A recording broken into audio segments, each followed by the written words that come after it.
Hello, hello. Happy Tuesday and welcome back to another episode of I Don't Care Anyway. I'm so excited because I'm joined in the studio today with someone that I call Baddie Heather. She is a baddie. Okay, Heather, how are you? Good, thanks. Good. Happy to be here. Thank you for having me. I'm so excited you're here. So Heather and I teach Legree and Versa climbing together in downtown Boise. So that's how we know each other. I've been there for about a year. Okay, my 1 year is next month. Oh, I know. already? That's a while. You've been there forever though. I'm there since the beginning. So October's 9 years for me. 9 years. I want to be at that point. Like, I'm 90. Yes. So I love it. I love Core Strong so much. I'm so happy that that's how we connected. So last year at our Christmas party, I was assigned Heather for Secret Santa and I gave it away. Like I brought my gift and I wrote who it was for and you knew it was me, like before you even opened it. How did you know? Because of what you call me. I wrote Baddie Heather on it. And that's, I call you that every time I see you. It's okay. Valerie usually tells the person that she was their Secret Santa. So she did that. She's done it a couple years. So sorry, Val, I love you. But yes, you give it away. Yours, you gave it away just by the nickname, if you will. But I mean, I can probably guess handwriting at this point too. Who knows? That's true. But that's like stupid to me. Like if I'm the only one that calls you, if someone had a nickname for me and they put that nickname on a gift, like obviously I'm going to figure it out. Like, I don't even know where you came up with my nickname. I have no idea. I just think you're a baddie. Oh. I don't know. That's just all it is. Like, well, I take that to heart. Just honestly, flipping me off in class. I think it's fine. Great. I've only flipped you off once in class. It's a compliment. It means that I'm doing my job. Honestly, if you're smiling at me and you're all happy and you look like you're having the time of your life, I don't think I'm doing what I'm supposed to be doing. No, we need to be pushed. I mean, you can laugh and smile too, but at the same time, I want to see you scowl a little. Exactly. Like, dang, is she really going to stack these sets like this? Today I did. Yeah. We did a reverse heavy runner's lunge the other day, and that was so hard. So hard. But it was good. I didn't do that. It was Kathy, but still, like, it's times like that where I'm like, seriously, But I do the same thing when I teach. I'm like, ooh, they're going to love this later. Yeah, I want you to remember me tonight. Oh, exactly. Think about me later when it's late. Yes, exactly. Oh my gosh. Okay. So I have Heather on here today. Okay. Actually, let's do notes out first. We're going to get all the fun stuff out of the way, and then I'm going to explain why you're here. Is that okay? All right. Sure. So notes app, my favorite segment, just random, anything that's in your notes app. A woman's notes app is truly a terrifying place. I have found so many weird things in there. I'll go ahead and share mine first and then we'll do yours. Okay. Okay. So this is from 2019 July 12th of 2022. And it's titled Random Thoughts. I truly don't know why I wrote this down or like when or what. Sorry, I know when, but I don't know why. It says Disneyland sucks. You pay $17 for a corn dog and leave. I don't have the YouTube app on my phone. I type YouTube into Google and go from there, which is true. I still do that. I don't have YouTube on my phone. I will literally go to Google, type in YouTube and URL. Ridiculous. I don't know why I do that.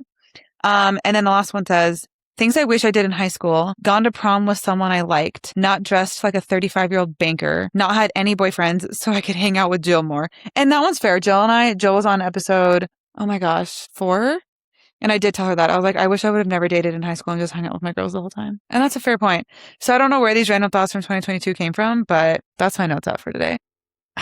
Well, I just pulled the first one in mine and it's really not, there's no tea, there's no anything. And this might allude to, it was internship because I'm a therapist. So that's part of why I'm here.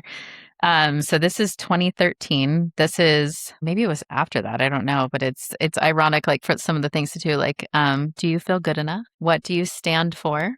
Ooh. How are you with other people? And so it's got little notes on like asking the client what they think and all those things. Reminding them that they're great just the way they are. Reminding us that we're the only ones responsible for your own change. And then also, this is something that I hold to be true today is I tell my clients, let's make a deal. Like if I'm not doing a good job, then you let me know. And if I don't think that you're making an effort, I'll let you know. And that kind of sounds harsh as a client. So it's like we hold each other accountable. But it's more about like, it's not a venting session. We're there to work. Like you can vent, you can tell me the tea, you can give me gossip, like tell me all the dirt. But at the end of it, we have to work a little bit too. But I also want to be accountable too. So if I have clients that think that I'm doing a shitty job, I want them to tell me. I mean, they're paying you to be there, right? Or if they don't like it, I can usually tell, right? I can tell when there's resistance. But being a therapist is interesting. It kind of takes some trial and error sometimes. We do consults, or I do consults. So 15 minutes and, like super a little song and dance, like pick me, pick. No, I'm pretty honest. I've done this for a long time now. So yeah. Okay. Do you ever if you have a girl in there who's like maybe my age and she's like crashing out over some guy, I would be so tempted to be like, show me a picture. Like, do you ever just Oh, wanna... they show me pictures sometimes. Oh, do they? They'll show me receipts. Like, they'll show me all the texts, everything. Yeah. Nothing is off. I mean, there are things that are off limits. Let's rewind that. I don't need to see everything. If it's a picture or if it's like a cute, my cute little teenagers that have a new thing, like show me a picture of your girlfriend or your boyfriend or whatever, or you're crushing on, or I'd be so tempted. I'd be like, I need to see a picture. But they all look like the high school ones all have this weird llama cut right now. Oh my gosh. No, I call it broccoli hair. Yeah, it's not. Okay, I had a TikTok. I made a TikTok about how terrified I am every time a group of broccoli hair kids come into a store. No, and I really did mean it. And I'm holding a spoon. It's the dumbest TikTok, and it got like 10 million views, thousands of comments. I mean, you're not wrong. No, I'll have to show it to you. I just went to Chipotle, and there were a bunch of them there. And does it not just terrify you instantly? They all had raging acne and broccoli hair, and they didn't smell good.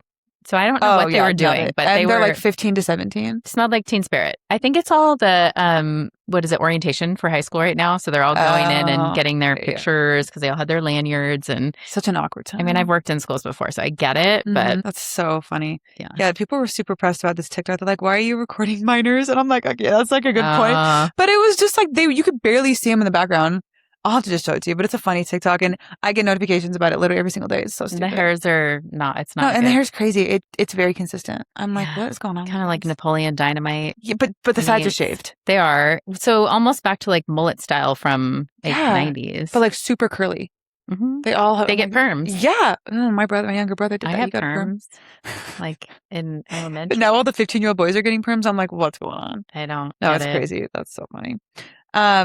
Okay. So Heather's kind of explained a little bit about, why you're here today. But so first off, I just want to say that last week's episode was so well received. So I've loved all the DMs I've gotten. Thank you guys for all your feedback. It really is, my divorce is such a crazy story. But I do want to say, like, I did not do a podcast episode on that for gossip and for tea.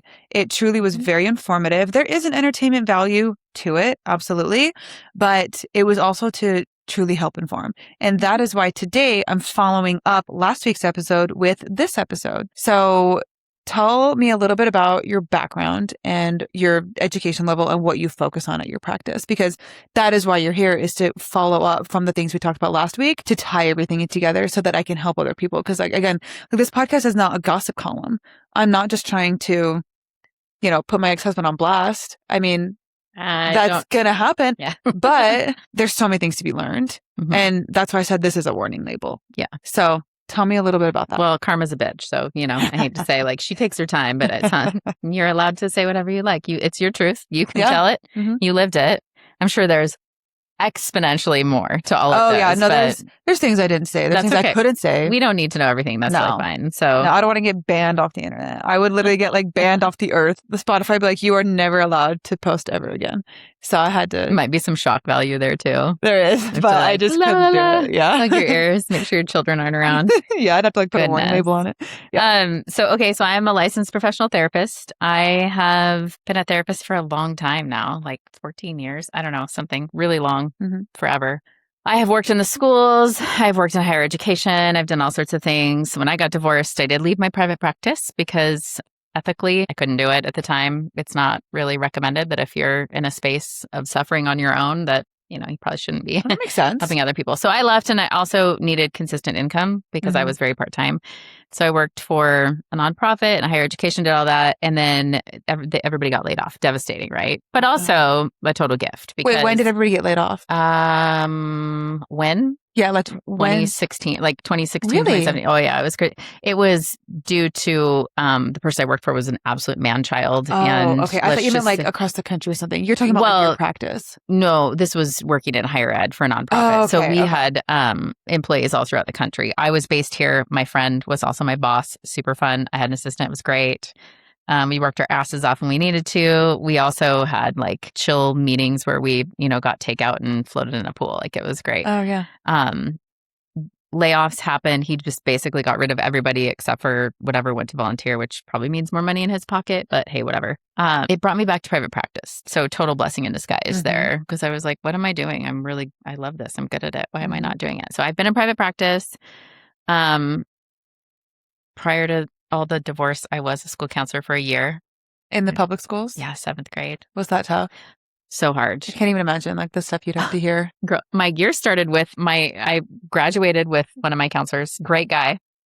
There was another counselor that had been there. 10 days into us working there, got arrested on child exploitation and child pornography charges. Like the FBI was there, like men in black at the school, clamshell, like whatever. We're brand new counselors going, we don't know what we're doing. We just graduated, whatever. Gosh. Awful, horrible, disgusting human, No, right? So shit show of a year to start. Let's just say that was West Ada, whatever. Just a lot that goes into working in a school. So when I finally was able to go back to private practice, I love working with teenagers. Super fun. Love them. They're quirky. They're weird. They do talk these days too. They like to show you things. They will try to snap when they're in session and do things. I have some rules. They'll like Snapchat while they're sitting there. They eat all my snacks. It's great. Sometimes they lay on the floor. They lay on the couch. They do whatever. Like I have fidgets. They do what they blow through any kind of food and candy you can ever imagine. So I see teenagers like 14 and up all the way up to whatever, 90-year-olds. Okay. I specialize in grief and loss. That being said, that's not the only people I see. I do have a lot of anxiety, a lot of depression clients. I see some couples. I have a few right now. Challenging, make me earn it for sure. Like, is the room hot? It's a little sweaty in here. It does get heated. There's been craziness where someone's crying, someone's screaming. Wow. And I'm sitting there and I finally have to say, like, nobody talks for like the next 3 minutes. Because they're just like screaming at each other. I am literally playing like umpires and saying, gosh, they're not, I mean, they're emotional. I don't allow like berating screaming. Like you can get loud, you can cuss, you can swear, you can do whatever. I don't care what age you are. I don't care if your partner's in there or not. But you can't call me names and you can't call your partner names. No. Like we draw the line there. It seems like that would like kind of defeat the purpose of what you're doing there. Oh, but it's happened, right? Oh, for sure. But it's like, if you're there to work on things, like, yeah, what's the point? Yeah. What's the point? Okay, so I am curious. I know that you listened to last week's episode. I'm just curious what your take is. Like, are the things that I said, have you heard of those? Like, have you heard consistent stories to that before? Just like, kind of like, what's your evaluation? I saw you at the studio literally today and you're like, no wonder your anxiety's so bad. I'm like, yeah. Because I was listening to you. Yeah, no, it's debilitating sometimes. It's brutal. And so I'm like, yeah, that's why. But like, just what is your overall take? Sorry you had to go through all of that. Honestly, like it's horrible. And that's your first big experience with like. It was like my first, I was 19. I get out of my mom's house, my parents' house, and then that's the first thing I jump into. Like, and I want to see a picture later, by the way. I'll show you a picture. And you're going to ask me more questions. I will probably. And that's okay because love is blind. That's what love is blind. Whenever people are like people I meet now, people that didn't know me back then, they're like, can I see a picture? I'm like, you're about to judge me so bad. Like, yeah. Okay. That's hilarious. Yeah. I'll show you a picture. No, I have exes too. It's okay. Yeah. Sometimes I go, oh, or I go, ooh, you haven't aged well, right? Because I'm 50 now. So like. Okay. Heather, you're super hot though. You're right. Looking back and I go, oh, what was I thinking? Ew, gross. I think you did a really good job. And hopefully it was cathartic for you I know you've told the story, you've talked to your therapist, you've told whatever, but to maybe just finally feel free enough to just say it out loud to whomever is out there listening. Well, I don't know who listens. I can see the view count, but I can't see individually who is listening. So truly anybody in the world can go listen to that.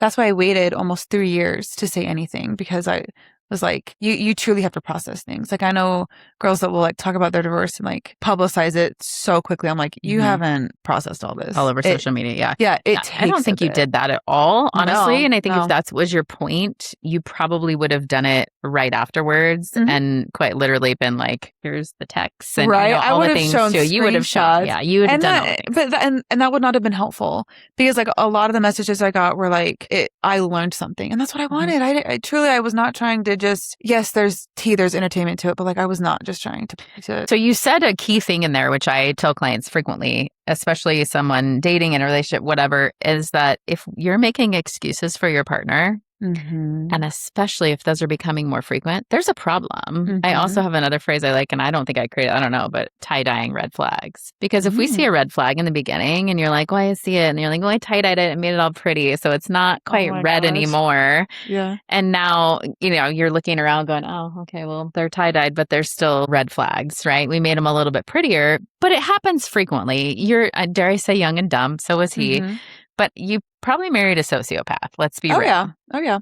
He didn't sound schizophrenic. He didn't sound bipolar. He sounded like an addict. He sounded like, I don't know what his upbringing was, if it was similar to yours. It was okay. very similar to mine. So and repression exists in there, and that's fair. And repression. Repression. Absolutely. And repression rarely works, and sometimes it ends up with addiction. No, I mean, it's never an always well, because thing, it becomes almost like an obsession. It's like you can't have candy or sugar, right? And what's the first thing you think? Like you can't have a treat tonight. That's the first crazy. thing you're like, I have a treat every day. I'm going to get ice cream. I cannot get through the day without a treat. So I see what you mean. Like, yeah. We think about it overly, if it's taboo, right? If something is taboo over and over and over again, instead of explaining partly why it's taboo too, things like gambling. Hello. You can put your family into. I've had clients that have had gambling issues, $25,000, $30,000, and they're in there throwing up because they're like, I have to tell my husband, I have to tell my wife that we're now $30,000 in debt, or shopping addiction. Knowing somebody with that, all of a sudden their partner discovers you have $30,000 in credit card debt, which it's betrayal. Oh, huge, it's absolutely huge, betrayal. Huge. So money is money, and it sucks. It sounds like you dug your way out of a lot. So big deal, right? At the end of the day, it's money. It's the betrayal that goes along with it. But then he escalated, right? So, I mean, here, I'm going to give him a C+ for all the effort he did for creating fake W-2s and fake assignments and, telling you these stories. Like, we'll give him this much, right? No, the effort is crazy. It's crazy to think, but he's crazy. No, he is. Okay, that's not nice of a therapist to say he's crazy. No, but it is sociopathic, right? Because it's abusive. He gaslit you. I mean, you're young, so you don't know any different, right? And I was across the country from all my family, and you're not sharing. I had literally no one. What was I going to do? Well, it's embarrassing. Yeah. Oh, yeah. What do you tell? Yeah. What do I tell my family? Like, oh, he made a fake email, emailed himself from the fake email to explain why he wasn't getting paid. I don't know if I said this in that episode. He made a fake email. Yes. I did. Okay. Yeah, I think so. He made a fake HR email to email himself to say, hey guys, sorry no one got paid today. We're going to fix it, blah, blah, blah. And then emailed himself from that fake email to explain to me why he wasn't getting paid. Yeah. Crazy stuff. I think I said what the F a million times. No, today literally. Like thing. That is insane. It's pretty crazy. It is, honestly. Like he did a lot that takes a lot of effort. Literally, the time he spent faking to have a job, he really should have just had a job. Did he believe his lies, though? I mean, that's the thing. So when we have mental issues, like some people truly believe what they're saying and doing. I don't know if he was just a shyster and he was using you because you're a hustler, right? And you're a hard worker. So he's like, oh, look what I got. I think that he would just tell one lie and then it would snowball. And then it would literally get into like years and years of lying. I mean, he was lying to his parents too. So like he was faking school and jobs to me, but he was also faking it to his parents. I would watch him lie to their faces. And then when I found out about, and I know I said this, but like when I found out about the fake school, he literally was like sobbing and like pinching himself and like punching his like face kind of because he got caught. Yeah. And it was a web of 2 years of lies. And I was like, why are you crying? Like, so he gets caught. It was crazy. Well, that makes sense to me. I know it doesn't to you, but no, it doesn't make sense to me. But it's borderline psychotic. Yeah. He was sad that he got busted, not sad that he hurt you. Oh, and that's the most disgusting part. And of it. It's like when he was cheating too, it was like he was never sorry for what he did. He was just sorry he got caught. Because I remember he's like, how did you get into that account? I'm like, that's what you're going to ask me right now? How I got into this account? Girl, I've been there. Yeah. I'm like, that's what you're mad about. That's what you're mad about. Are you kidding me? This doesn't matter. Like, that's my property. Gosh, yeah. Okay. Yeah. Yeah. That's my things property. like that where you're like, yeah, but how did you get into my phone? I'm like, how did you get into her would be my question. Sorry. But yeah, that's the more pressing question. No, honestly. Yeah. It's whatever. Like, how? Yeah. Mm-hmm. Well, not all men are that bad though. They're not. But trust issues do ensue from shitty partners. And especially yours being so young, your first experience, you said wasted time. Now, while I partially agree, I also say there's a lot of lessons that came from that. There is. There's some continuance. Growth happens in the hard spaces. Now, we need easy time. Like, we need content, right? I want a chill night with my husband on the couch just watching TV, sending each other memes. Love that. But there are things that happen in life that squeeze us. We got to come out like a diamond on the other side. Absolutely.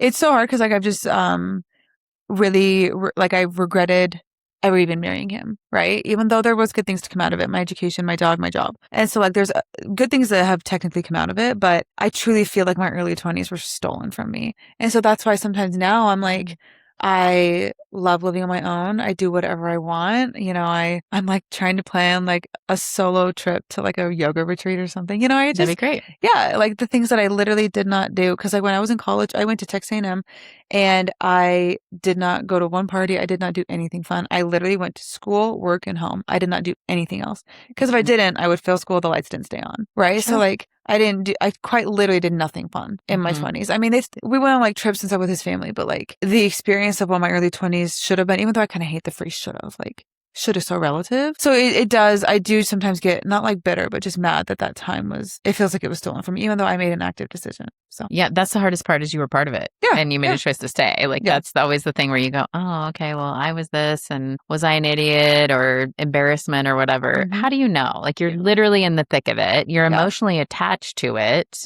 You're not sharing with anybody because you're literally being abused by somebody. And so that's when a key sign of that is you're not telling anybody. You're making so many excuses. Like your house is covered in tie-dyed red flags at this point. Huge, yeah. There's pictures over holes in the wall from a fist, you know? Yeah, when I finally told my mom everything, it was the day I caught him cheating, like finally found real evidence. And I called my mom and I just told her everything, all the video gaming, the money, the school, everything. And she was like, stunned. And that was after your dad died though, right? So Yes. This was like a year and a half after my dad had passed. And so she's just like stunned beyond belief. She's like, Macy, what? And she still to this day will bring it up and be like, why did you tell no one? And I'm like, Mom, I'm sorry. Like I was all the way across the country. I was going to school. Like what was I going to do? What were they going to do? Was she going to come tell you to leave and you're going to listen? That's like, maybe like teenager, like, no, you can't see that boy. What are you going to do? I like to think that they would have gotten me out of there faster, but how? Yeah. That's what I'm saying. That's the question. Like, you can't just, you could just leave, but the house is in your name. Never that simple. Oh, it's never that simple. No. It's never as simple as like kick him out. Your dad might have. Oh, I told him, I was like, I don't know how lucky, you don't know how lucky you are that my dad was not alive for this. My dad would have gotten an assault charge. It would have been bad. I'm like, you're a lucky son of a bitch because this would have been bad. So yeah. So it's just, my mom still like to this day will just be like, I just feel so bad that you were living through that and no one knew. I'm like, Mom, it's fine. Well, you're also grinding and hustling. And so you probably distracted yourself enough for a lot of the time. I was building something. I still built something of myself at the same time. And you wouldn't be where you are now had you not had all that shit happen. And that's the thing that sucks. So you have to take the bad with the good. And I mean, that's the toughest part is we can't erase it. We can't change it. We can, rebuild, move forward. You did come out of it shining. And what's he doing? Who knows and who cares? No idea. And I'm not interested. Yeah.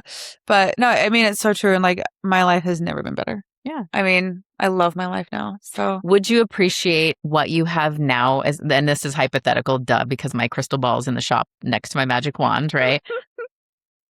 But do you think you'd appreciate what you have and do now as much if you hadn't gone through that shitstorm of a marriage? And that's hard to say. That's a good point. And like, I don't know, because also while I was married, I gained 100 pounds.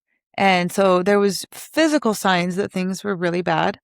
And you were eating your feelings. I took comfort in food. Like food was the only thing. It's the only thing you can control. Yeah. And now food is still the only thing I control. Well, guess what? Now I control it in a much different way. I actually nourish my body. And you have a treat every day. So. And I have a treat every day. I have 80 ounces of Diet Coke a day. Like, I have it. I'm aware of it, but you know what I mean? Like, I've really changed the focus of it. It's a good question. I mean, it's hypothetical, so it's hard to say, but I don't think so. I really have always been resilient.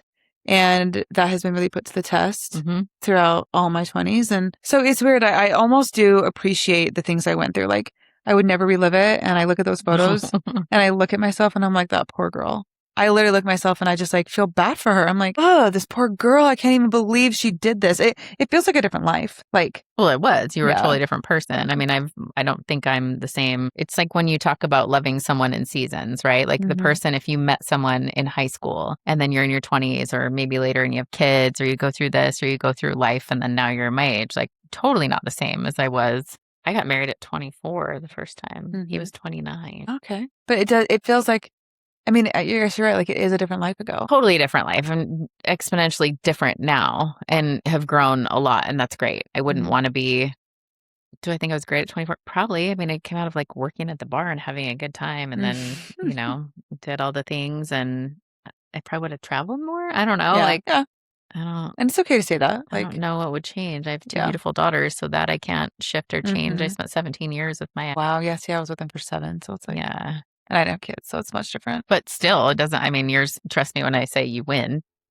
Yeah. Oh, yeah. You win. No, I'm You're good, aware. Yeah. It's you should write a book or a screenplay or something and like Okay. I was. make money off him since he took it from you. I know. I was originally going to title that episode, Should I Sell the Rights to Netflix? Yes, Because you Netflix should make an adaptation of it. Like, I am not opposed to it that. would be interesting. And I would share the more gruesome details with them. And Netflix can share all the like really, really bad stuff. I just like couldn't say it on here. Well, and the fact that like losing your dad, I mean, going back to that, and you have like a horrible partner who's not supportive and is like, are you better now? It's been a week kind of thing. I mean, people ask me all the time, like, what makes a good partner? What am I looking for? I don't want this like, there's just sparks and we're together and it's so magical and whatever. No, I want to know that like you can do life together. You can divide the chores. Like you can decide who's cooking dinner. You can decide. And when you are at your absolute worst, the worst thing in the world happens to you, that you know that person's on your team and they are there for you and they will help pick you up when you're down and they will do the hardest things with you that you've ever had to address. Not someone who dismisses or discounts or says, when do I get my person back or whatever. You don't, because you're different now. That doesn't exist. But to really support and love you and I guess meet you where you're at and help you through the journey of it, right? Because it's a never ending journey. Yeah. My parents are both still alive, so I've not experienced that. I have with my husband, lost my mother-in-law.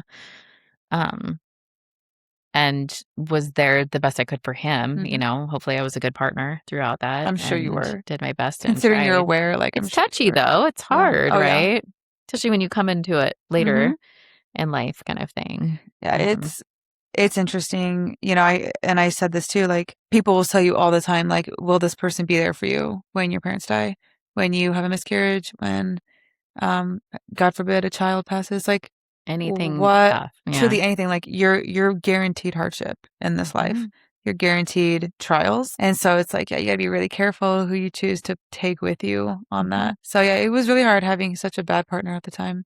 He wasn't even a partner, girl. He was he was like you were like mommy for him. Like you supported him. He was literally always in trouble. I remember thinking about that the other day. He was just always in trouble with me, which sounds so stupid, but he was. Please stop gambling. Please do your schoolwork. Please. Other things that I literally cannot like say.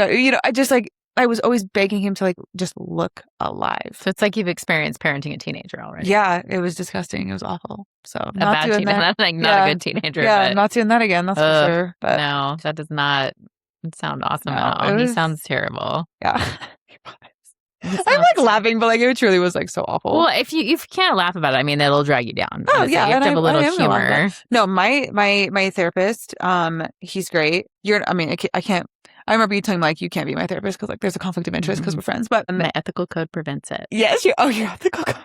And my therapist like 2 weeks ago was like, Macy, you're still giving him so much power by not trusting anybody. Like you have to stop letting the things he did you still affect you. Otherwise, he still has this power over you. And you have he's living rent free right here. So that's what we're saying. Like, and I feel like he's living rent free. Like it's coming off, right? Like he's getting out of there. But I have to be so conscious and like put in so much effort to fully get him out of there. And well, like you the spent damage 7 years with him, and it's been 3 since you've been divorced. So if we're trying, I'm not saying you have to take 7 years to heal, but in the grand scheme of life, your first, it just depends on where you're at with everything. Like unraveling all of that, untethering. It was a lot. It's a lot to unpack with him. It's not like you're just like, we grew apart or we wanted different things or he didn't want to live in, we did want different things. That's for sure. You sure? No, maybe, I don't know. Maybe you wanted the same things. So you just. We checked. Yeah, I think we actually wanted the same thing. Yeah. Just in a little different way. I'm not spilling the tea. No. We'll I'm let not him, giving it we'll away. let him come to that conclusion. My story to share. So, the scar. You talked about the scars he left, the scars, whatever. Scars fade over time, and some scars you look at. I've got this one. I looked at it forever. This is melanoma scar. I tattooed over that bitch because I didn't like it anymore. So I wanted it to be pretty, right? Exactly. I will always have a scar. I have a giant divot in my arm. So if you ever wonder what that is, why I have this like dip, looks I like can see it from here. Actually, shark bite or whatever. You should tell people it's a shark bite. I did, or tiger bite or whatever, swimming in the ocean, whatever. I didn't like it anymore. It was kind of a traumatic thing that I went through. It was awful. It was kind of scary, all the things, cancer, that word. Mm-hmm. And I looked at it every day and I hated it. And so I wanted to make it pretty, and it took me Now it's forever. beautiful. And now it's pretty. Yeah, now it has just Heather Feather, right? Everyone says, why do you have Feather? It's Oh, Heather cute. Feather. Right? You can't really do a lot with my first name. Yeah, I can see that. Yeah. But that's kind of what I'm doing right now. Like, that's why I shared the whole story. And that's why, like, I have other questions for you for today Yeah. because I just want to, because there's no way that I'm the only, I mean, very specifically, maybe I'm the only one, but do you know what I mean? Like, there's no way I'm the only one that's gone through this specific situation. There's got to be other women that experience similar things. I got one Mhm. DM and this girl's like, oh, I remember you from this. I got divorced as well. My ex-husband did this, this, and this, but it was maybe 50% of what your ex-husband did. So she's like, this is quite an extreme case. So I don't Mhm. expect everybody to have the same story or like be able to fully relate on it, but I just want anyone to be able to learn or to like to be helped through it. Well, That's all or we to want. not discount, make excuses, do Mhm. all the things. So I hear that. And I did it. I've done it in relationships that I've had in the past too, where I'm making my college boyfriend is deceased now. So, Oh, I mean, he was an ass at sometimes, Mhm. like just not nice. I have friends that grew up with him that can validate this too. We went through hell and back, worked together. He was always joking and doing these things. He wasn't. So I made excuses all the Mhm. time. He was my first. That relationship was so up and down, off and on, infidelity, all the things. There was an accident that happened. Like he survived, pledged his life to, did all these things. And then guess what? Was doing the same thing. Like totally busted him, gave him the chance, come clean. Mhm. We'll start fresh. Mhm. You almost died. Let's start fresh. No, I swear. Yeah. Yeah. I'm like, sure. So I left. Like Yeah. I was 21, but Ooh. doing this at 21, dealing with this thing. You can't spend your hottest years. I mean, my hottest years are right now, to be honest.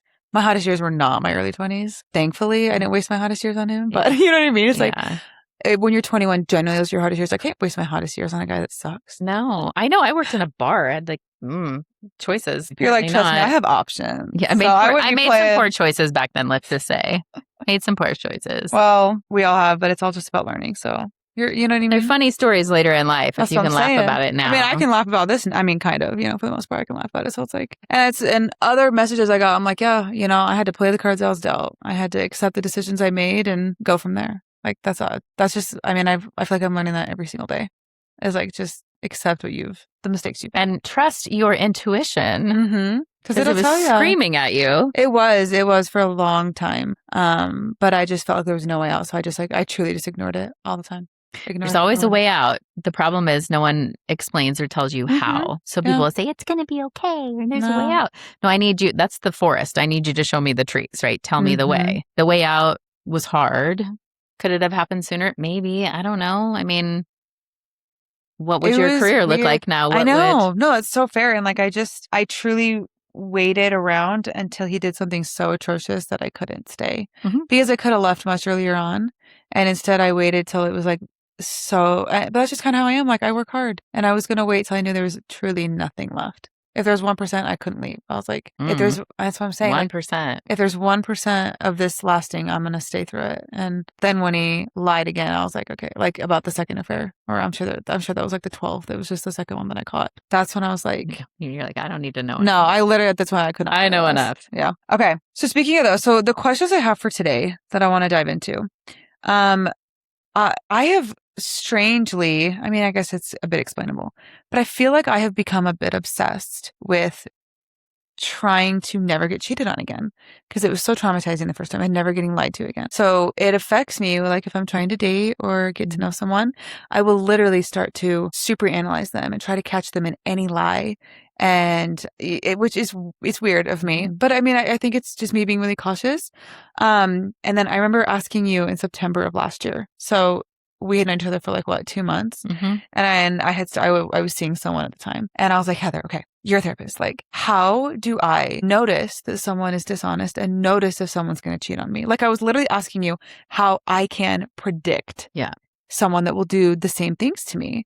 And you told me a couple things like about narcissists versus when a marriage is just off balanced. So first question is, why do people cheat even if they say they're happy? Or like, why does that happen still in happy marriages or where things are not atrocious, because I know you've talked a lot about needs being met. You talked to me about the 4 horsemen of a marriage. Mm-hmm. And so what would you say, like, what's the most common scenario that you see versus like a situation like mine where it was like a psycho-induced, and so it's like it's kind of irrelevant. You know what I mean? Yeah. I don't know if there's just one thing that's the problem. Okay. So, I mean, young kids make relationships really hard. It's challenging. Your division of labor. Oh my gosh. People don't come in fighting about sex and money all the time. They come in fighting about division of labor. Really? Yeah. What do you value mean? and power. Like specifically like housework. Is that what you mean? All yeah, of I've that. I've heard that from a lot of women my age. Especially with children, right? Yeah. We fall into, you can say gender norms, general. I don't like, it doesn't matter. We do things, right? It can be same sex, opposite sex. We still have these, things we fall into. So division of labor, value and power, right? People fight about where to hang a picture on the wall. It's not about where the picture on the wall. It's listen to me, hear me out. Let me chat, let me talk. Go, oh, that's a great idea. You know what? Like it won't work because physics say it won't work or what have you kind of thing. Instead of going, yeah, you're an idiot. That's not how we do it kind of thing. You can have personality disorder in there of someone who loves chaos, right? That we have people that have grown up in chaos and they create chaos older. Yes, I know people like that. And like chaos kids follows them everywhere. Well, it's like Pigpen from, the Peanuts, where his was like dirt and dust. This is like a chaos cloud, but they're more comfortable. So we will, as humans, choose a familiar hell over an unfamiliar heaven, right? Because we know it. We know that devil. We don't know a new one yet. That was profound, actually. Like, it really was. I've never heard that before. You haven't? No, but it makes sense. Like being comfortable, even if it's the worst thing ever, it's comfortable. Like an alcoholic parent, and then you choose an alcoholic partner. You're like, oh, I know what to do with this. This is cool. But someone who's like nice and calm and chill, like these nice guys that you're dating, you're like, I don't know what to do with you, right? So you have people where like things are really good in a marriage, and that the other person goes out and cheats, and that one's I thought things were good. And they're like, no, that they were. It's not exciting when things are good. I've heard like if things sometimes are a bit boring, that can be a good sign. Like, well, I mean, there's no one size fits all. You have two people we're bringing together with all of their past stuff, right? Like you bring what you know to the table, that person brings what they know, and then we say, play nice together. I'm not Gottman trained. I'm hoping to do some other things, but I do use a lot of their things just naturally and then also read a lot. I love, statistically speaking, 69% of issues in a relationship are not fixable or solvable. We have to work around them. Over half. Oh, that's basically 70%. Close, right? Like we're almost 3/4 in this space. Okay, wait. Most people can remember the number 69. So 69%. No, I can't remember that. Right, but like, so you're saying most of your problems in your marriage are not fixable. You just need to work around them. We have to find a workaround. Okay. Right. Interesting. So within that, if we're trying to fix things in that 69%, I mean, those are perpetuals, right? Yeah. The dance of the figure 8. Insert whatever music you want, do a twirl, do whatever. You're just circus music, probably appropriate. Like you're just in it. And it's those continuous fights all the time. Why? Because we can't fix it. So sometimes when we can't fix things, people go, well, if I can't fix this with you, then I'll go get somebody who will. In a fair land, it's la la land. It's not reality. Nobody's like, who's going to make dinner? Who's taking out the trash? Did you feed my dog? Did you let him out to go potty? Right? Real life. You can't like do life with somebody, not in prison, but in a home is very different than like, let's meet up in a hotel room or, let's rendezvous in my car or whatever the hell is happening. You name it. Like there's a few things where I'm like, oh, okay, that's very interesting. From, like a 2-week affair all the way to like years long type thing. And some people truly fall in love with the other person. And with the person having an affair with? Yeah. Jeez. But they never live like a real life with them. And I mean, I had a friend that literally it was crazy. I didn't know in the beginning. And then I'm like complicit in this thing. And then they both get divorced and then they both marry each other. How long do you think that lasted? A year. Wasn't fun anymore. They weren't sneaking around. It was boring. They were doing life together and they couldn't do that. Because it's almost like a fake life. For sure. It's, okay, I kind of relate it to like a long distance relationship. You only see each other on trips and it's like you're always on a honeymoon. Yeah. And so cheating, you're always on a honeymoon when you're with them. And so then if you like leave, like it's like in Sex and the City. And he calls Samantha, I love my wife. I told her she's like, who is this? Yeah. Like it's a fake world that you've created. And then there's a reason it's never going to, because like, then you get real with them and well, then you're just going to cheat again because you need the fake world to live in. Well, and it's just sex. Or they have a problem, right? And that's all it is. and it's multiple partners, and then we're talking safety. I mean, there's so Oh, many yeah. things. So at the end of the day, there's not one thing I see. Okay. It can be a symptom of something that's going on. Okay. Are you connecting with your 7 levels of intimacy? I can't talk today. Sex is one of them. Mhm. Are you chatting with your partner, laughing, talking, doing things, going on walks, being silly? Just If you're not simple connection. If you're not Like- connecting, like the rest it's not going to happen. And if you're not together, like you have to be together, working together, talking together in all of that. Otherwise, like what's the point? Okay, do you think that the spouse being cheated on is ever to blame? Like Oh, that's a harsh word though. Blame. okay, blame. I just mean, do you think that the other partner's behavior can explain an affair? Like I have in retrospect been like, was there things I was doing that pushed him to this point? No, because that's And- like saying you made me so mad I had to hit you. Yeah, and I know that that's not true, but I guess it's just a moment of weakness where I was like, I wonder if I was that bad of a wife that he like had to cheat to like exist. Even if you were He the was a shittiest psychopath. wife on earth, then there's a conversation and he says, you're the shittiest wife on earth. Can we either work on it, talk about it, or I'm done, right? And I You promise don't you I go- was not. Right. You don't go just doing I mean, you have, when you get divorced, like I know I like to look at myself in the mirror and go, okay, well, I was a pretty cool wife, but did I have some moments? Did I whatever? Yeah, we had young kids together. It wasn't perfect for sure. So you there don't were think also that, like, things like intuition wise that I Mhm. I tied red flags too. I've been there. Yeah, I've done yeah. it. But to say like I'm responsible for someone else's actions, you are responsible for your own responses and your own actions. The space between stimulus and response, there lies a choice. And the choice is how we respond. That's Viktor Frankl. He's one of my favorites. Man's Search for Meaning. If you haven't read it, read it. It's magical. Man's Search for Meaning. Viktor Okay. Frankl. So he's as logotherapy, wrote this book. He was in a concentration camp and he says, how do people find joy in a sunrise when they're literally starving and freezing to death, right? So there's lots more to it in there, but quite literally, the choice is in that person of how they respond. You always have a choice. That is very true. No, that is So true. you're a bad wife and I'm just going to go do whatever I want. I wasn't a bad wife. So it's like end of the day, it's like, and you can't control someone else's behavior. And my grandparents have like really tried to instill that in me. They're like, Macy, none of this was your fault. Like none of this. No. And I'm, because sometimes like I just still get caught up, and my You want grandparents are like, answers for like, how did I get stuck with this? yeah. Like what? POS. Yeah. Yeah. And I feel like, I have trust issues, but another big issue is like, I just sometimes feel like I have never been chosen. Not like pick me style. That's not what I mean. But like, my ex-husband could not have cared less if I lived or died. He could not have cared less ever. I would go on work trips and he would never ask if I made it or where, literally could not have cared less ever where I was. Well, he was busy while you were gone. He was busy. He was busy. And, He's like, oh, she's gone.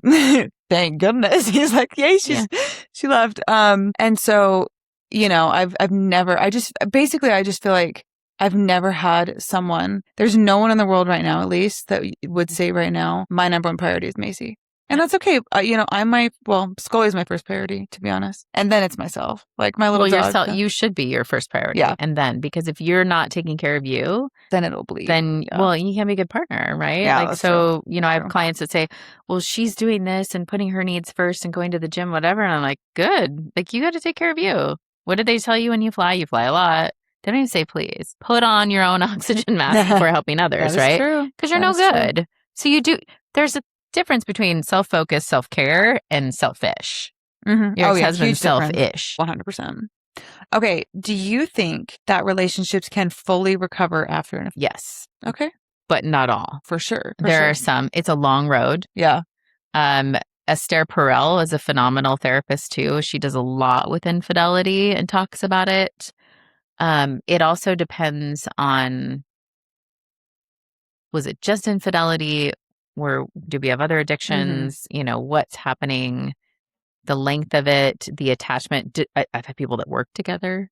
How do you do that? Yeah. And it's like, too, like, is there an emotional side to this? Are you telling this person about me? Because, like, you know how. Are you sharing our life with them? Yes. Yes. Like, yes. Sometimes when someone's having an affair, like, they will tell the other person about their spouse and, like, complain about them or, like, gossip about it. Or they pretend like they don't have another life. There's extremes there. Some people just don't. They never talk about their personal life. Okay. And they keep it just in that la la land. So, yes, some can recover.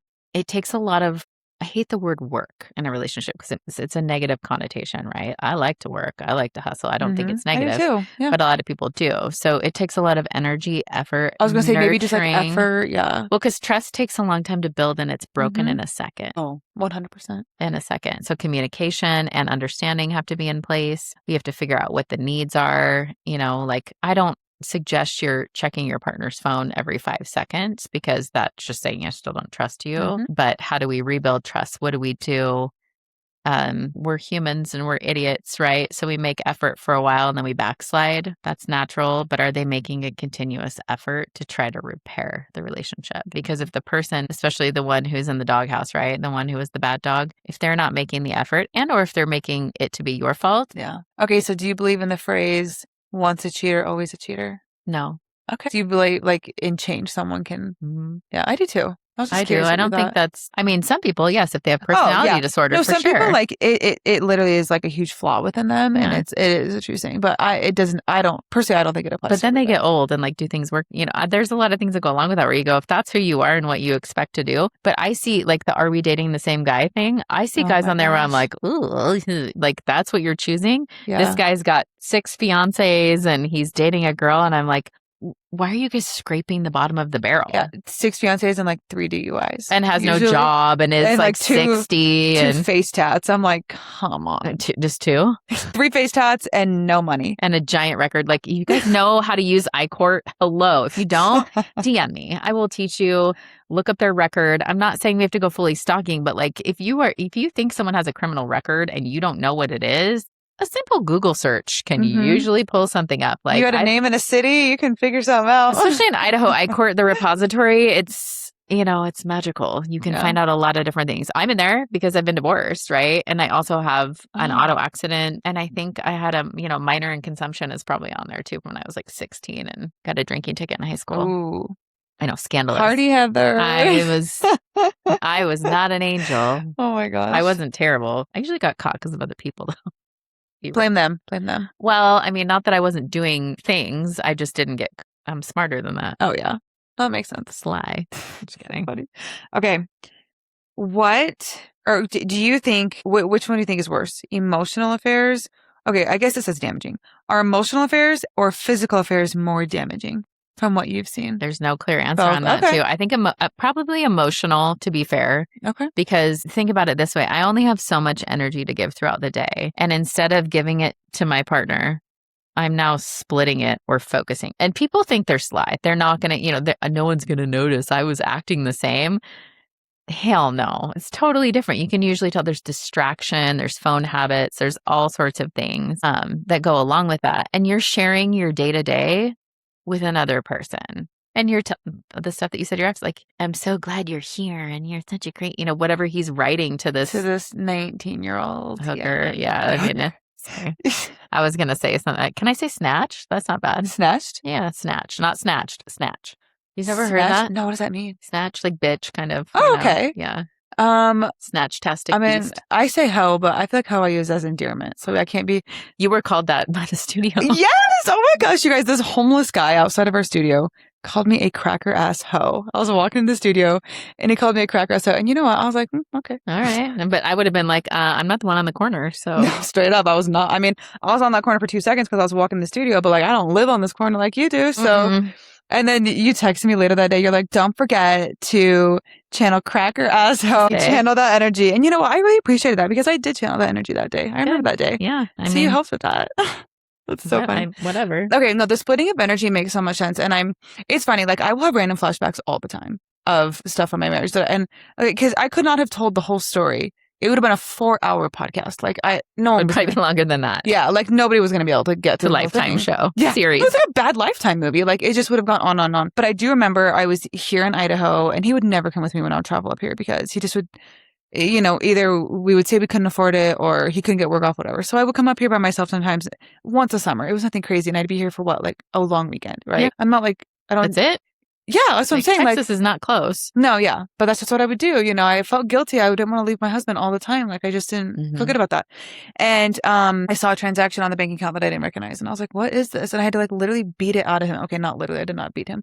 But I had to metaphorically beat this information out of him. He had bought a computer part for one of his coworkers who was a girl. And she was building a computer and she like, really needed this last part, couldn't afford it. So he bought it for her. And I just remember thinking, you have literally never done anything thoughtful for me ever. Like for Valentine's Day, he would get me stuff. Like I have a nail kit at home and I do my nails and he would buy me stuff for that, but I couldn't use it. It was the wrong brand. It was the wrong type.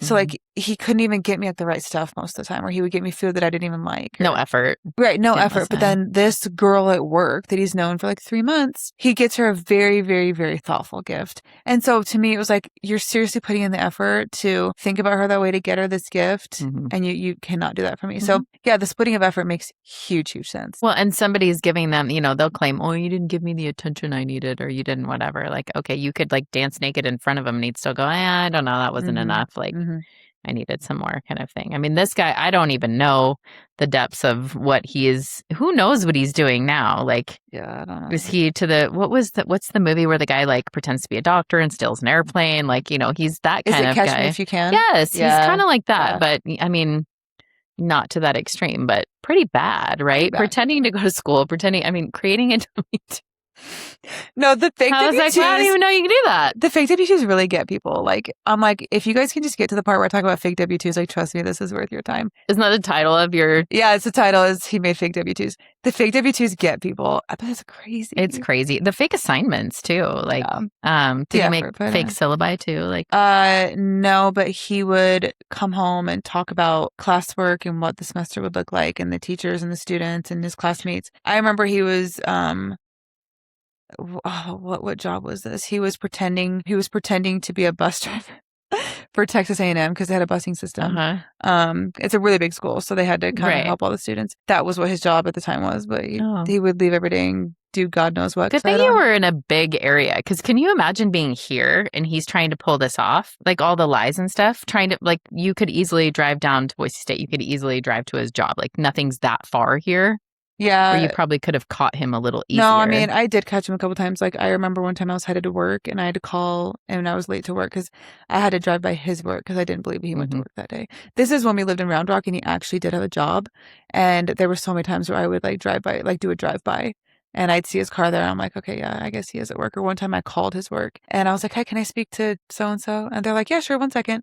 And I'd hang up before he'd pick up. Okay. So I would do stuff like that because I was truly like going insane. Like, well, he's a crazy maker. Yeah. He's probably got some, you know, I'm going to use the word narcissist because I actually know what one is. Yeah. Like, but he does have some qualities of that because in narcissism, it's, I'm going to do whatever I want and I don't care how it affects you. But if you make me look bad, I will let you know how it affects me, right? They think everything like reflects upon them or is about them. And you're like, hey, it's not the all about you show all the time. Like, trust me when I tell you that. They also have really big ideas and they don't follow through. They're lazy. Oh, huge. They're so lazy. Gosh, huge. Yeah. No, that was a big one. Yeah. Constant ideas. And you're like, okay, well, go do it. They never do. Yeah, and literally do something. If you help them with something, you know, if you have an idea or, you know, advice, like as a therapist, we don't give advice. As a friend, I still try not to give too much advice. But if it works out, it was their idea.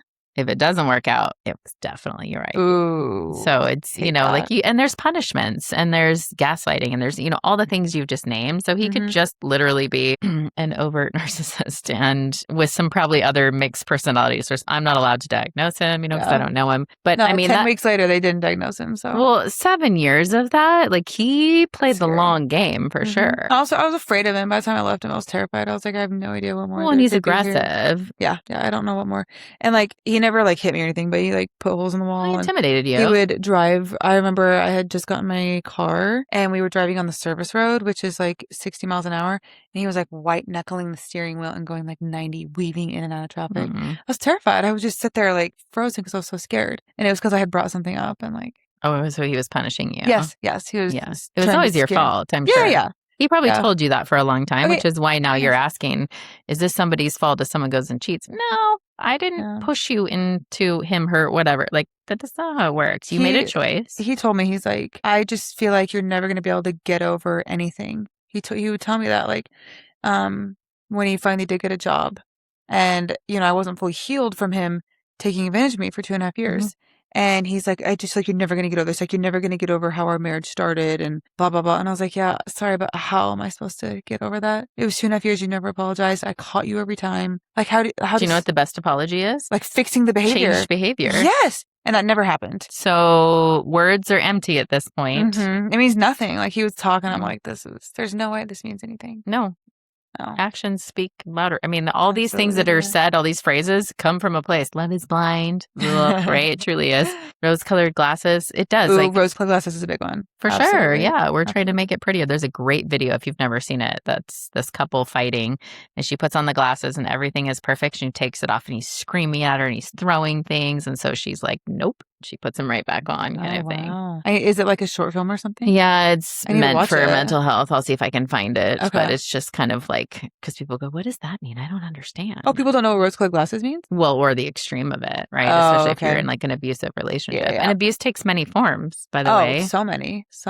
Yeah. It doesn't have to be physical. In fact, some people would say, I'd rather you just hit me, get it over with. This is so bad, but I remember thinking at one point, like, I wish he'd hit me so I'd have a better excuse to leave. It's psychological warfare otherwise. Yeah, and I was like, and I remember thinking too, like, I caught him cheating like 2 weeks ago. I was like, man, I wish he'd cheat on me so I could just get out. Like, it would be easier, but then again, who knows if I still would have left at that point. Like, you had to be ready. Yeah. That's the thing. Yeah. Like, you also and I did everything on my own. Like, I left on my own, and that's how I knew it was right. You had to believe in yourself that you could do it on your own. I think you knew you could, but that is scary. It is scary to go, I've been doing this with this person, and now what do I do? It's just me. And oh, by the way, I'm going to be divorced now at 25. Yeah.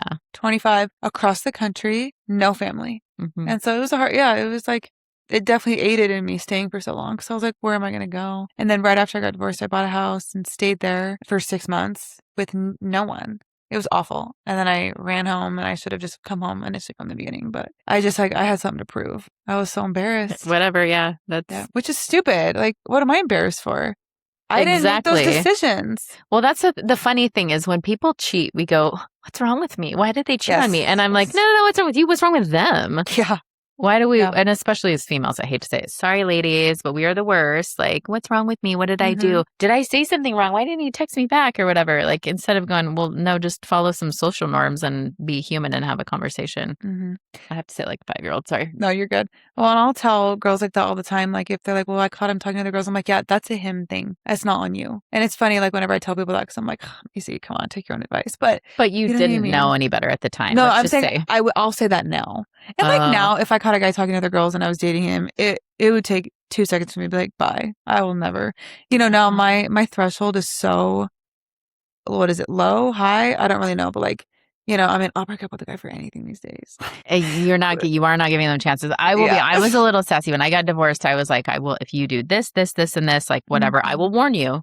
If I will be kind, I will warn you. I won't even warn. I'll just be like, bye. And if you don't heed my warning, like I'm out kind of thing. I don't do, any of these things. If this is this behavior looks, controlling or manipulative or you're jealous or whatever, and you're not asking me or you're speaking unkindly to me or you're any of calling me names, it doesn't even have to be things that I experienced with my ex. I'm not saying that he was all of those or whatever, but just in general, like behaviors I won't do. Adios. See you later. Oh, adios. Sorry. Yeah, see ya. Also, like stalkers. Hi. Had a few of those. Geez. That was really. You're a hottie. I'm not shocked. I'm not shocked you've been stalked. One was like sad, and one was kind of scary. Yeah. Okay, you're telling me about this in shut up places where I was like, thankfully you don't know where I live. I just was like, I have, ways to protect myself. So if you come near my house, I was gonna say you're gonna meet them. We had someone like not break into the studio, but like attempt to. You guys should have seen Heather. I was so annoyed. I mean, you will get after. To say the least, I won't even mess with you. Like, I am not that. I was just irritated, and he was interrupting my flow, and had class starting, and he was verbally assaulting another client. And even if he was a client, I would have kicked him out. I would have never. I've told him that too. He doubled down. He was absolutely 100% full of shit.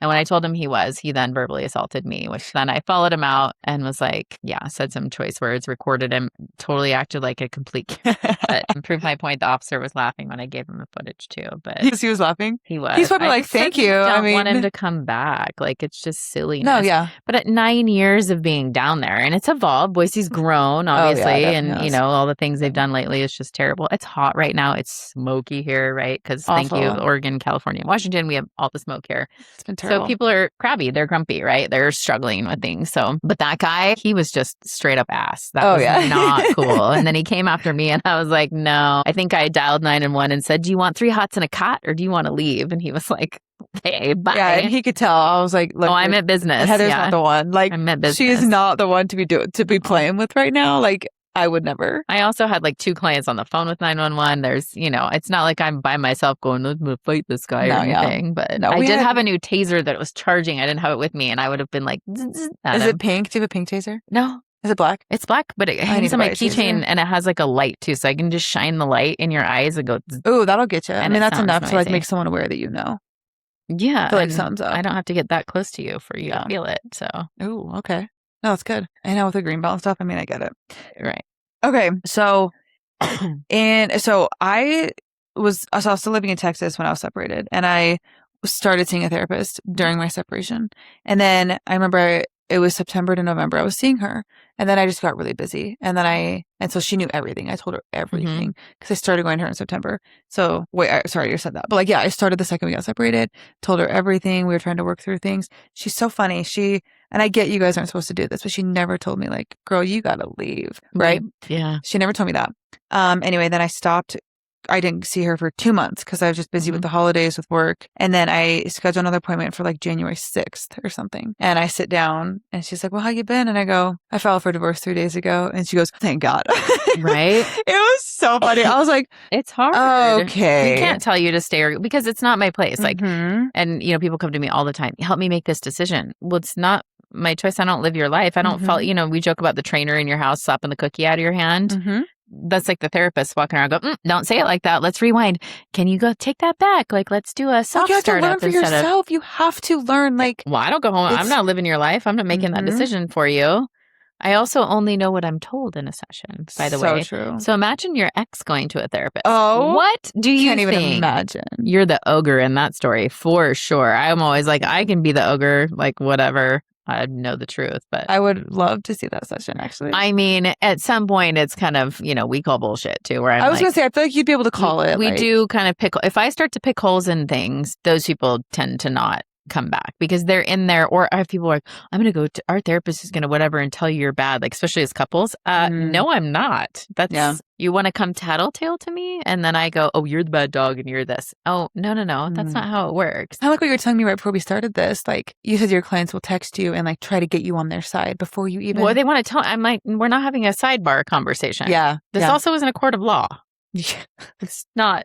You're always late. No, today I was on time. Like, we're not doing that stuff. It gets kind of crazy with that where I'm like, no. Or you can group text me. Sure. Yeah, I was going to say, doesn't mean I'm having a conversation. I also am not like, I wish I was like an attorney. I'd charge you every time you do that. Yeah, like billable hours. Yeah. Like, this text is literally going to cost you $50. Insurance would tell me to kick rocks if I did that. Yeah. Dang, that'd be awesome though. I'd be like, imagine sending someone scheduling is one thing, but continuously texting and doing things. And it happens. I get it. People they're freaking out. Yeah. They're in desperate situations. They're struggling. They need help. And, usually I'm like, do you need to go to a crisis center? Because I'm not 911. I'm not crisis center, right? I'm not. There places exist for that. And I have sent clients there. I have really good boundaries. So my work phone turns off at a certain time, turns on at a certain time if it's the weekend. No, you're not 911. Well, I can't be because if I am, then I'm more available and more and more and more. Yeah. And, I get most of my calls and emails and texts at weird hours of the night when things are quiet and people's brains are in overdrive. Yeah, and they're really thinking about it. So they reach out. I'm not, let me wake up at, I would say 10:30 at night, but I'm probably already asleep before that. Like, I'm gone. Yeah. Call you back kind of thing. And I'm not in professional mode. I'm not at work. If it's the weekend, I'm golfing. Let's say I've had a cocktail or something. I was going to say you're drinking. Yeah, you're not going to. All of it. I'm off to other people are around, like all the things, right? Conditions must be met for me to be having conversations. That's fair. That's fair. And it's good you said boundaries. I could never imagine like trying. My boundaries are kind of harsh. I'm borderline bitchy is what I say, but they're there for a reason. And You we gotta talk be. about boundaries all the time in session. And then they like don't have any with you. Not necessarily. Just in general, it's like, well, how do I do boundaries? What do I do? Do I tell the other person? Usually it's just by how you behave. You teach people how to treat you, right? And boundaries You can be teach people what shifted. you'll put up with. Like you'll teach people like how far you let them take certain things too. And you can change things too. If someone like, earns trust back, okay, cool. Well, we can shift that a little bit. Okay. So if I had been your client, what would you have said to me? Like, what are some leading questions, or just what are some things that you would have counseled me on if I had started seeing you the same time that I started seeing this other lady? Like right towards the end? Yeah. Or if I had come to you at any point in the marriage. I mean, you can pick any point, like from what you remember. What would you have said? Would you have been honest about everything that's going on? I don't know that you were when you saw her. I think so because you're like a third party. Like, okay, here's why. Okay, I kept everything a secret because there is nothing worse than everybody hating your partner. Like, you know that one friend and everybody hates her boyfriend and he tags along to everything and you're like, oh my gosh, like literally her annoying boyfriend is here again and no one likes him, right? So I just like didn't want people to not like my spouse. And I knew that if I told anybody anything, it would get around. Like I've heard so many things about other people's spouses. And now some spouses, I'm like, I don't like him, right? And so like I just didn't want people to not like him. And so I was like kind of protecting him the whole time. And so I think I would have been honest with a third party because you're not in my personal life. So I'm just curious like what you would have tried to say to me at that time. Well, let's see. What was in my notes up again? Those were good questions. Do you feel good enough? What do you stand for? And how are you with other people? What do you stand for one is good because there was a point where I was like, there's no way my dad would ever be okay with this. And like, I feel like you learn everything from your parents. And my dad was phenomenal, such a good guy. And so, yeah, that was a big part where I was like, there's literally no way that he would be okay with me putting up with this and like living like this. Well, and that's probably partly why you hit too, is to not tell him because you know that he probably would. I mean, I know of your dad, right? Obviously, the connection, like my husband. Yes. Oh my gosh, that's right. Yes. We have mutual friends. Yeah. Which is kind of when I know that's when I put it all together and I was like, wait a second. Oh, okay. Yeah. Now we get it all. But knowing that like he probably would have hopped a flight and maybe. Well, so my mom did. Okay. So like the day I caught him cheating and I decided, okay, I have to go. Like things are already bad. He's been gambling anyway. Lied to me this whole time. I have to go. So I call her. I'm like barely breathing through my sobs. I tell her everything. She books a flight immediately. And I'm like, okay, yeah, like come help me. We'll figure something out. Well, I had to go to work the very next day. So I was like, okay, wait, never mind, mom. Like, so she cancels it. But my mom does that. Like she multiple times in my life, she has in a second jumped to rescue her kids. She's very, very good about that. Well, for sure, but like also a dad versus a mom kind of thing too. Moms can be pretty scary. Trust me. I don't think they can but your dad in that scenario might have been like, listen, kiddo.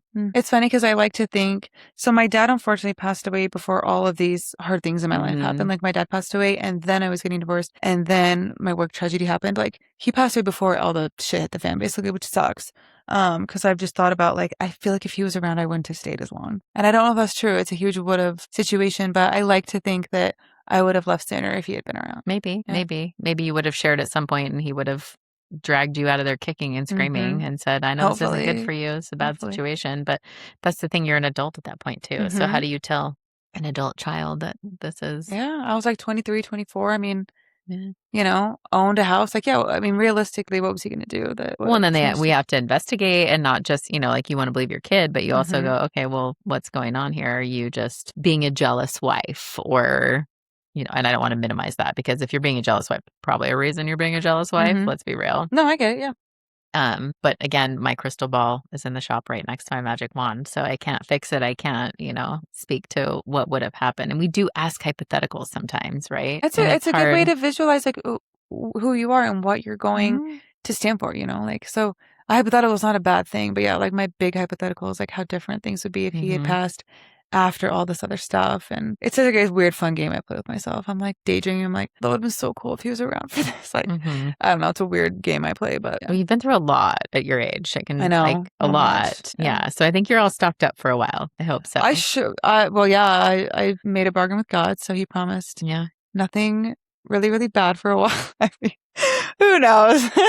I mean, life's full of ups and downs, right? Yeah. But I mean, if you do have, it does buffer it a little bit if you have a partner, but you also have a really great support system I in your do. family and your friends and all Mhm. that. So that speaks to your resilience. And I think Mhm. without, and your dad's part of that, even though he wasn't there for the end of it, but Absolutely. he, that speaks volumes, because a lot of people go, well, why did you come out of this okay? Not that you're unscathed, right? You've got Mhm. some of those internal scars, but okay. And that's your support system is huge.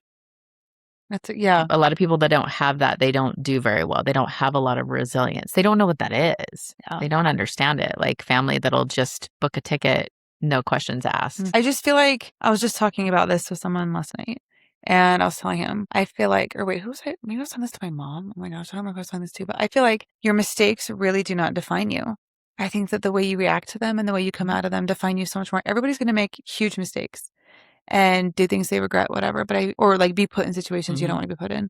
And the way that you react and what you do after says so much more about you than the initial situation itself. And so I've tried to focus on that. I'm like, yeah, I was young and dumb and made a bad decision and married the wrong guy, whatever. But I feel like how I handled it on the way out and how I've handled it since then just says a lot more about me than the initial decision. I have clients that are older than me that are like back and forth. And Really? oh yeah, it'll be That's better. gotta be frustrating. Okay, but we're higher level beings, right? Supposedly. Emotional lessons. No. We like Wait, what do you mean we're higher level beings? like than animals, than the doggies I met here today, right? All the dogs, your All the welcoming dogs. party. Yeah, There's 3 they're of like, them. hi, we're here. Can you pet me for like 10 minutes and then I might leave you alone, which is fine. I love animals. Right? Yeah. We're idiots when it comes to emotional lessons, honestly. Like it usually takes us time. Hand on a hot stove, you kick something, you punch something. You're usually not going to do it purposely again, right? Emotional lessons? Oh, sometimes I'm like, this is like the same guy with a different name. Different haircut, broccoli head. I don't know, whatever, right? Same person. Broccoli like hair, no. you, another friend of mine. I'm like, oh, girl, you like fixer uppers, don't you? Like rescuers, Oh my gosh, savers. I like, have a friend like that. Luckily, I've never been into fixer uppers. Yeah, I don't show up, and I'm like, oh my gosh, look, a project. no. Luckily, I have never, ever been like that. But I have a friend like that, and I'm like, please stop picking these guys that you just want to fix. What is that? What is with that? Oh my gosh. It's fulfilling in some ways if you can, but you can't change somebody. I hate fixing people. Make someone. You got to love them for who they are, not for who you want them to be. You can see their potential and see that they have that. But I've got clients that we've been broken up 2 years and we still talk and we're back and forth and what if and someday, and I'm like, well, what's changed? Or friends that have gotten divorced, they get remarried. It's the same person? Yeah. That's crazy. I could never imagine doing that. Yeah. That's insane. It happens. Yeah. I mean, good for them, I guess. But we can't erase the past. That's the problem. So we start from knowledge, not from the beginning. And you can forgive and move forward. We don't forget, obviously. I was going to say, like, no matter what, you can't erase those memories. No. Unless you, like, have a motorcycle accident. Like that's what I'm saying. Like, it's truly impossible to have, like, the Men in Black pen. You can't forget the stuff you've seen or the things that... No. Yeah. So, and the older you get, the more you see, right? So, and then the more worries you have, and then, absolutely. all the things. What are some things that you would counsel your daughters when picking partners, when just kind of moving forward with their lives? Like, as a mom, but also as a counselor or as a therapist, like, what are some things that you would advise them on as they start to, because I know your daughters, like one of them's married and getting married, married. Yeah. And they're kind of getting into that phase of life where they could be settling down, getting married. What would you advise? Well, they are. Yeah. He's phenomenal. I love him dearly. He's great. He's a good partner though. He's a great partner for her. And we, my girls and I joke, we're all Aries. We're all the same birthday week. Okay. So really? Oh yeah. You guys have the same birthday week. They're 3 years and 1 day apart and I'm 5 days later.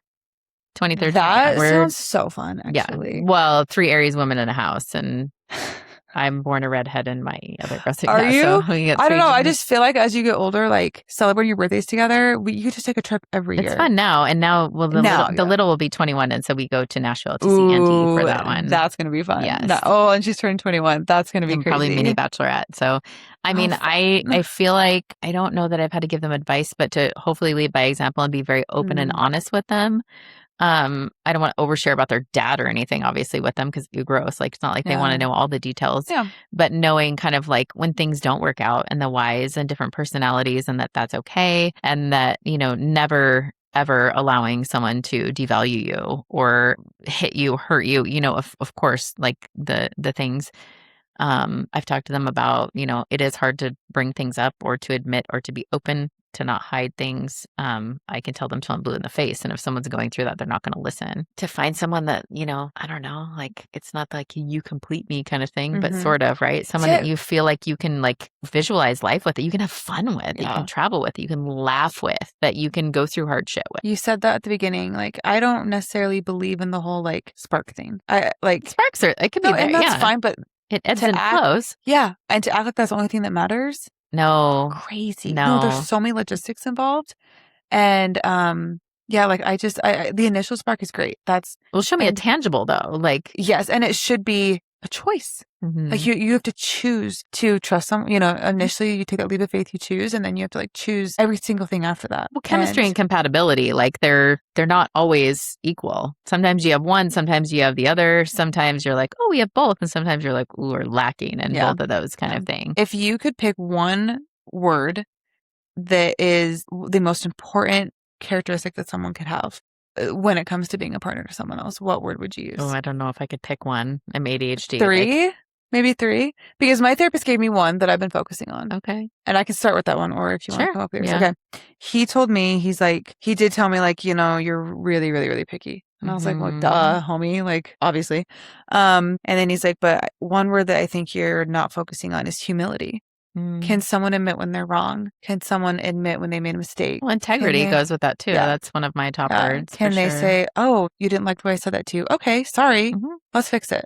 Rather than just being like, whatever, And so he's really like focused on humility a little bit. What are they a humble person? Like what kind of admitting when you're wrong is huge, right? We also call that the courage to be imperfect. Okay. That's prettier. An Adlerian thing. It's, it sounds prettier. It's hard to like, nobody's perfect. And whose version of perfect, right? My version of perfect partner is not the same for you, right? And especially age difference, right? Like you're like, I want someone who wants babies molesting, so I'm like, obviously beyond that. I love my husband dearly. Like he's an amazing partner. He's supportive. We have fun together. He introduced me to golf, which I don't know if I should thank him or strangle him for. You get to wear the cute little skirts. That's what I would be so happy about. Hello. I'd be like, that's all I care about. It's like the cute outfits that go with it. Skirts, shirts, hats, shoes, ball markers. Yeah. The fashion, I'd be like, I'm okay with it. I got a new golf bag that was $300. I didn't even bought a $300 purse. Like, regret. Yeah, it's never ending kind of thing. Yeah. But he is super supportive. He got me a little gift yesterday. What was it?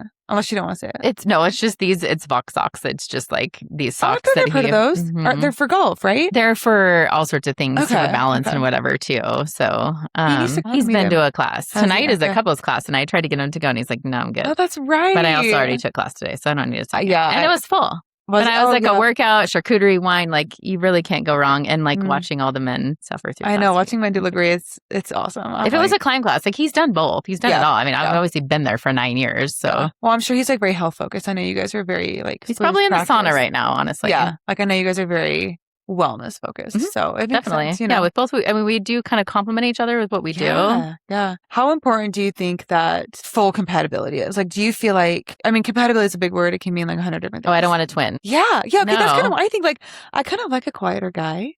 Because I'm very loud. I'm out there. I'm loud, obnoxious. I'm kind of a lot. I'm okay with that. Mm-hmm. And so I kind of don't want a guy that's the same way. I'm like, no. That can be dangerous. Oh my gosh. You two are like out there every night. Oh, people hate my husband's an introvert and I am an ambivert. I would say I'm in between. I'm an only child. So I don't find... Like, I like this better, right? I love being in session. I love chatting. I love one-on-one. When I put that microphone on to teach my first class, terrified. Okay, I don't like public speaking. I don't like group things, I would never get... You do such a great job. Right. Well, it's totally different now. Now it's like a different persona.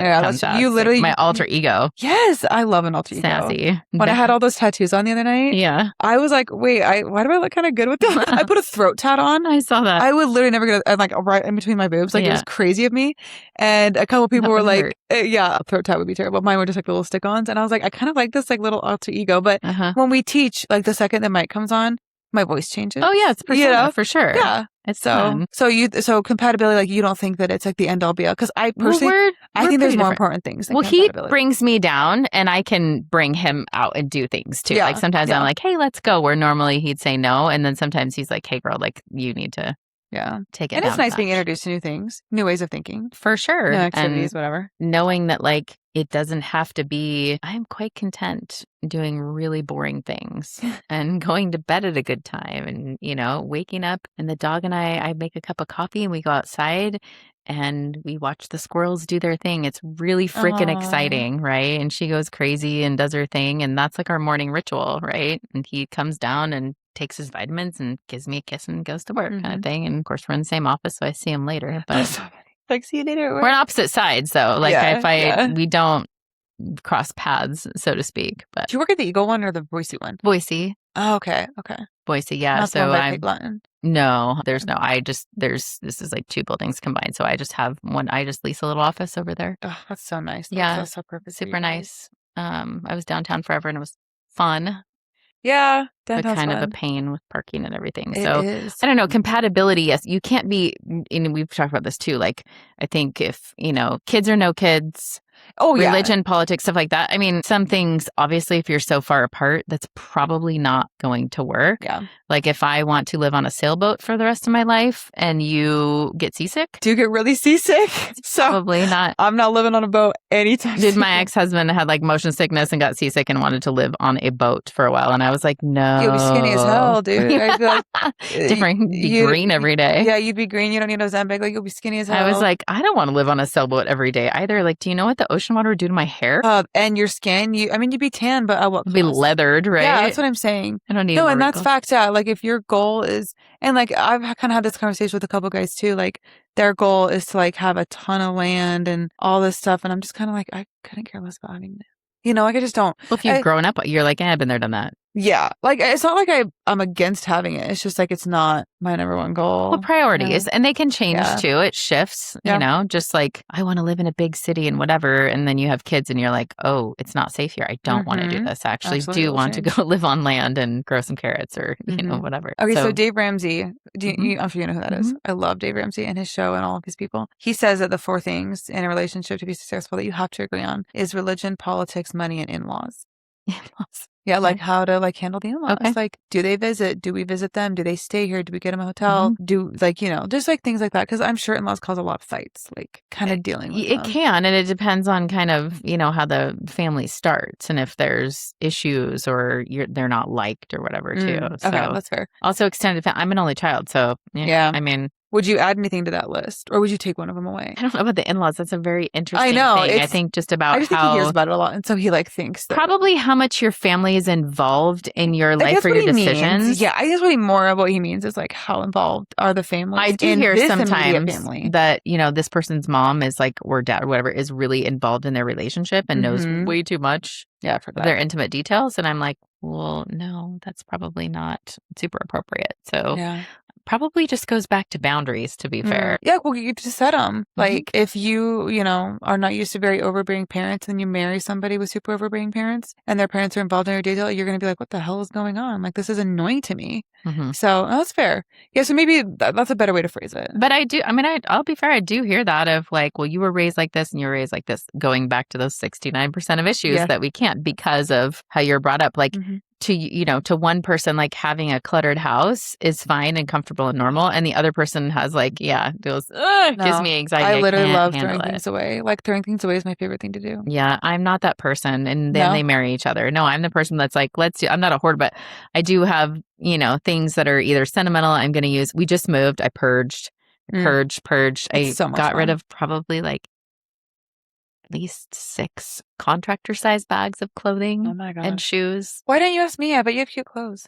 Because you lost 100 pounds and you. Okay, never mind. I lost 25. So Yeah. Okay, never mind. I know. I was looking at the pictures from the last time we did content. You have lost weight since even just last time we did content. No, not since then. I haven't lost any weight in like a year. Okay, then maybe it was your before I got hired. You had like your professional photos and like you're in a super lunge and you're doing other stuff and like. I can tell like just from those photos, sound like you've definitely lost weight since those photos. I haven't.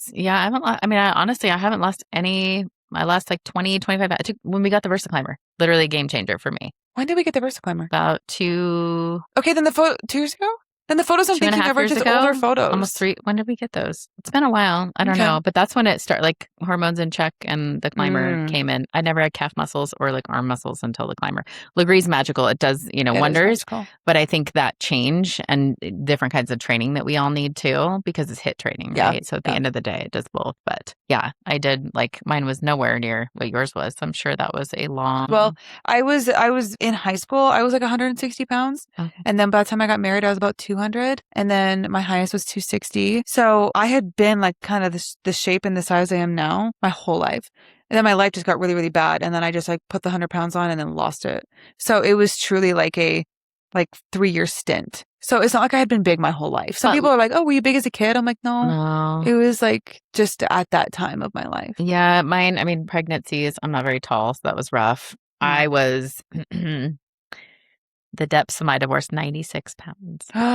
Wow. It just, it has momentum in either direction, right? Yeah. And then I looked normal, and then I was like, oh, let's be fat and happy, right? And then just all the things. And then it was like, oh, let's tone this down. And then hormones getting older, all the things. And then it took me like 2.5 years to lose like 20 pounds. People lose that in like a month these days. Which is 2.5 years. So bad, though. But you don't notice until the end, right? Like you don't notice a lot. You notice when you start dropping, kind of thing. Yeah, so, but I really haven't lost anything else in like. Well, you just look super good. Just trying to get stronger. Yeah. Well, gotta have those muscles as you get older. Well, like your composition can change and it looks like your weight's changed, but it's just your composition. No, nothing like so. All the things. But those clothes, to be fair, were bigger sizes and all the things. Never mind. So, I just imagine you have really cute clothes. I have a lot of clothes. I have a lot of cowboy boots. Oh, wait. Okay. Shoes. I did buy those tickets. Okay, well, girl. I know. I might need to text hats, you. Boots, buckles. I don't have anything like that. What do you want? Dresses? Well, I have a denim dress I was going to wear, but maybe I need to swing be hot. Well, no, they might move it inside because of the smoke. Into the Idaho Center. It'll still be hot. That's what they did on Monday with the Goo Goo Dolls. They moved them inside. Yeah, boots and buckles and jewelry and all right, I might take a little field trip to Baddie Heather's to borrow something fun. Yeah. Hair tinsel. Oh, yeah, I can see it. Do I still have some? Yeah, you had like one when you first walked. Yeah, like in the front when you first walked in, I saw it. That was from 4th of July. But really? Oh, fun! It lasts for so long. It can. Yeah, that's awesome. It's the joys of having daughters. You guys have all the girly stuff, nails. We do. Yes, we do have all the girly stuff. Well, thank you so much for joining me, Baddie Heather. You're the best. Any other closing thoughts? No, I know sometimes when therapists answer, it's kind of elusive because we can't give you a one size fits all. No, but it makes you think really though. Important. Like that is the most important thing. Is like be elusive, be vague almost, because like you got to get the gears turning for some people. Well, there is no one size fits all. It doesn't work. It's not, I can't answer that because background and personality, all the things, right? Worldview. And you were raised, everything. Exactly. All of it comes into play. It's like a puzzle. And then even when I think I have the pieces together, you're human and make a different choice. And you're like, oh, you're going back to them again. Okay. Oh, that's probably got to be hard. Like when your clients do go back to someone they should, and you're like, come on. Hey, my job, we listen, we don't judge, right? Yeah. Truly, it's we not. Listen and I remember that trend. I don't have to agree with you to support you. Yeah. I think a lot of families could take a lot of benefit from that because it's, whenever someone is in a bad situation, their family's like, oh, I can't put up with you anymore. And it's like, well. And that's why I have a job because I'm a neutral third party. Yes, exactly. Yes, that is true. So it's, I'm not going to tell you exactly what you want to hear. Like your family might, but. Well, that's not helpful. That's why you're here. You gotta tell us what we need to hear, not what we want to hear. The verbal bitch slap, as you called it. Yes, verbal bitch slap. Obsessed. That's so funny. In a very gentle, kind way, like a velvet hammer. Absolutely, whatever works. Yeah. Well, let's channel some cracker ass for energy. Boise traffic. I'm gonna have to pull that out. Cracker ass. Wait. Did he call me? No, it was cracker ass whore, not hoe. I know it was whore. Was it whore? It was a hoe. No, it was whore. Oh. It was whore. Well, he was on the corner and you weren't. So, no, that is such facts. But so if you see us being cracker ass whores, that's why. It's because it was manifested by someone outside of our studio. Lovely. Yeah. Poor guy. Oh my gosh, honestly. Well, thank you guys so much for joining us. Happy Tuesday. And we'll see you guys next time where we care way too much. I feel like today was a care too much day. You know what I mean? With a therapist. Like, how do you not no, that's what I'm saying. I care so much. Like, I want someone to learn from this. We care so much. That's what I'm saying. I care so much. Some days I don't care at all, but today's I care so much. My RBF might tell you otherwise. But no, it will, but she cares so much. I do care so much. Promise. Awesome. Well, thank you guys. Bye.